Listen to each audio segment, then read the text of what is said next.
Hi, my name is Jada. I'm the bride, and my first one is Hanya's dad. I think in a relationship, it's important to let your partner know which cartoon character you would bang, just so they know what you expect.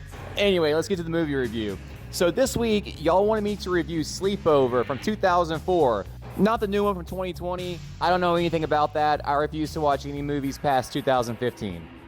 But what about this one? Was it like Mean Girls? Let's get into it.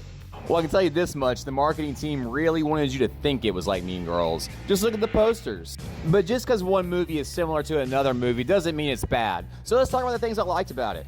So first and foremost, we gotta talk about the casting. It's got Carmen from Spy Kids, it's got Michael Scott, it's got Evan Peters, it's got a pretty killer cast. Evan Peters was by far the best part of the movie. If y'all want to know how I was before high school, that's how I was.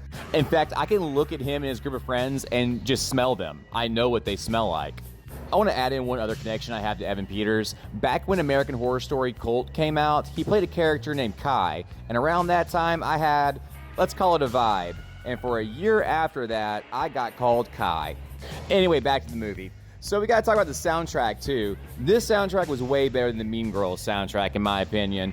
Although Mean Girls didn't have a bad soundtrack, it was mostly pop music that was kind of meant for everybody. But in the 2000s, pop punk and skater punk was actually really huge, and this movie kind of shows that. In fact, I was pretty impressed they got Alkaline Trio Carbon Copy's Alistair to play their little dance thing in the movie. Alright, we gotta talk about my favorite scene in the movie. So the kids have to get into the dance, but they don't have any tickets, so they have to convince the door lady to let her in. So then Carmen from Spy Kids tells the lady that she needs to be let into the dance, because if not, in a couple of years, she's gonna be just like that lady, a loser. And then the lady just lets her in, and I think the next time a door guy at a concert gives me any kind of shit, I'm just gonna be like, hey man, you gotta let me in or I'm gonna be a loser just like you, and just kind of see how that goes. But all in all, it wasn't a bad movie.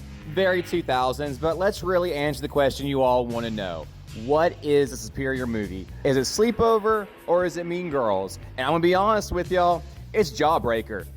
1999 Rose McGowan can I want to thank you all for tuning in. Place your suggestions in the comments and we will have another review next week. Just make sure all your suggestions are free to stream. Thank you.